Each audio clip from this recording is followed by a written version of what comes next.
Les amis, bonjour, j'espère que vous allez bien. Aujourd'hui, on se retrouve pour une nouvelle vidéo et on va parler de l'alternance.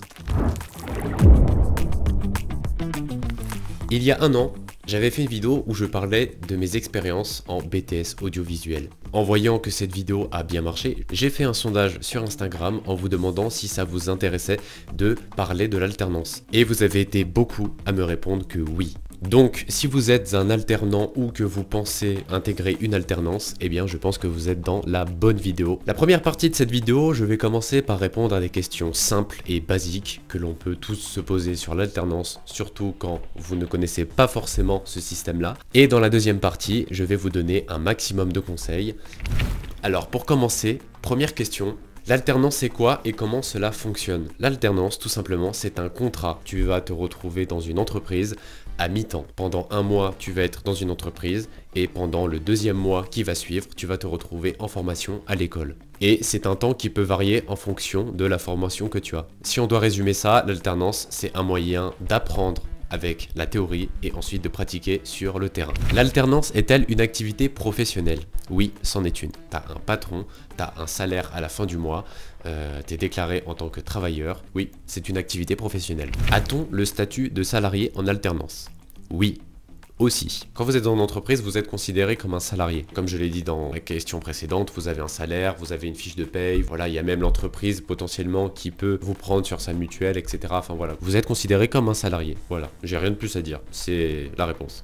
Est-ce que l'alternance est également considérée comme un statut étudiant? Là, la réponse est intéressante parce que en même temps d'être considéré comme un salarié, vous êtes aussi considéré comme un étudiant. Quand vous êtes dans votre centre de formation pour votre école, vous êtes un étudiant. Et quand vous êtes en entreprise, vous êtes un salarié comme les autres. Au bout de 2 ans, quand vous êtes bien expérimenté dans l'entreprise dans laquelle vous êtes, eh bien je peux vous dire que vos journées sont comme celles d'un salarié. Et c'est ça qui est bien avec l'alternance, c'est que quand vous rentrez réellement dans le monde du travail à la fin de vos études, forcément ça vous fait moins peur, vous appréhendez beaucoup moins parce que vous avez déjà connu vos études dans ce domaine. Pouvons-nous bénéficier de l'aide au logement en alternance? Alors pour ma situation, oui, j'ai bénéficié de l'aide au logement. Je tiens à préciser, je ne l'ai pas forcément écrit dans ce que j'avais prévu de dire, mais je n'ai pas eu de bourse. Quand tu es alternant, il me semble que tu n'as pas de bourse parce que tu as déjà un salaire. Moi, j'avais pas de bourse, mais par contre, j'avais fait ma demande à la CAF. Et même si j'avais pas travaillé les mois précédents, puisque c'était la première fois que je rentrais en alternance à mes 18 ans, j'ai quand même pu bénéficier d'une aide de la part de la CAF. Est-ce que l'on cotise pour la retraite quand on est alternant? Toutes les questions que je prends, ce sont des questions qui sont posées sur Google. Et quand tu es alternant, oui, tu cotises pour la retraite. Et heureusement, et même si tu as le salaire d'un étudiant, ce sont des années qui sont prises en compte. Et ça fait plaisir. Question suivante. Combien gagne-t-on en alternance?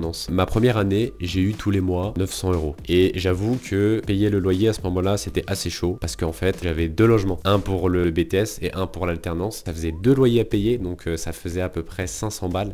Et j'ai des camarades de classe qui, eux, en première année de BTS comme moi, étaient payés 600 € par mois. La deuxième année, j'ai commencé à avoir des salaires de 1000 €. Le salaire augmente en fait. La première année, c'est à un certain stade. La deuxième année, ça augmente encore. Et la troisième année, ça augmente. Au-delà de 25 ans, il me semble que les étudiants perçoivent automatiquement un SMIC parce que vous avez 25 ans. Voilà. Là, c'est vraiment des questions assez courtes. Voilà, j'en ai pris plein, comme ça vous avez plein de réponses. Et si jamais il y a des questions que j'ai zappées parce que j'y ai pas forcément pensé, bah toujours les commentaires. N'hésitez pas à me poser les questions et j'y répondrai avec grand plaisir. Est-ce que les alternants sont imposables? Alors non. J'ai fait mes recherches et en dessous de 19 744 € par an, vous n'êtes pas imposable. Je crois que ma dernière année de BTS audiovisuel, j'avais eu entre 13 000 et 14 000 €, je crois. Je parle d'argent, mais prends les questions qui sont les plus posées, donc on répond. Quel est l'âge maximum pour faire une alternance? Au plus tôt, à partir de tes 15 ans, à condition que tu aies fini ton année de 3e au collège, et au plus tard, à la veille de tes 30 ans. Info en plus à savoir, quand vous avez des examens en fin d'année, sachez que vous avez tous le droit de demander à votre entreprise 2 semaines de révision. Pendant 2 semaines, vous êtes chez vous, vous ne travaillez pas, vous êtes toujours payé par votre entreprise et vous avez le temps de réviser pour vos examens finaux. Un mois à l'avance, faites votre demande et normalement ça se passe bien. Par précaution, un peu plus d'un mois, histoire d'être sûr. J'ai oublié un conseil. Là, je vais te donner 2 conseils en un. Tes collègues et ton patron ne sont pas tes amis. Ils ne le seront jamais. Ils ont beau être gentils, sympas, en mode ils rigolent, ça fait des blagues, ah ah ah, ah c'est marrant. Non. ce ne seront jamais tes amis. Si jamais un jour t'es dans la merde parce que t'as fait une connerie ou parce qu'on t'accuse de faire ci ou de faire ça, si un de tes collègues peut vendre la mèche pour se sauver la peau lui-même, t'inquiète pas, il n'hésitera pas à le faire. C'est une relation assez étrange quand t'es alternant, c'est-à-dire que tu dois leur faire confiance parce que tu dois communiquer avec eux dans ton travail, mais personnellement et dans leur stratégie, quand c'est assez tendu dans l'entreprise parce que y a beaucoup de problèmes, etc., ne leur fais jamais confiance. Ça, c'est le premier conseil. Et le deuxième conseil, il a un rapport justement avec ce que je viens de te dire là. Fais attention à ce que tu dis et à qui tu le dis. Parce que justement, si ton collègue peut poucave à ton patron, il le fera.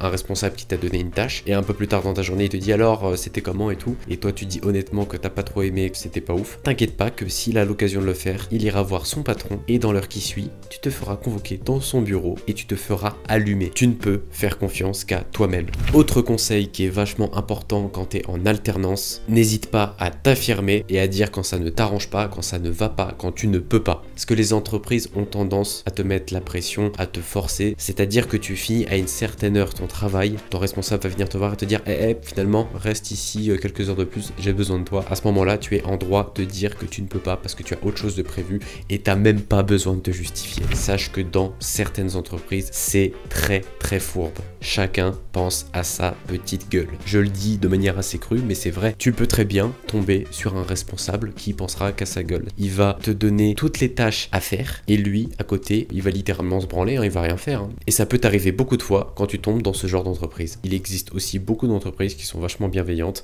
et qui aujourd'hui arrivent à doser en mode si tu travailles beaucoup, t'inquiète pas qu'après ils vont te récompenser et tu auras des heures de repos ou alors tu auras une compensation et voilà.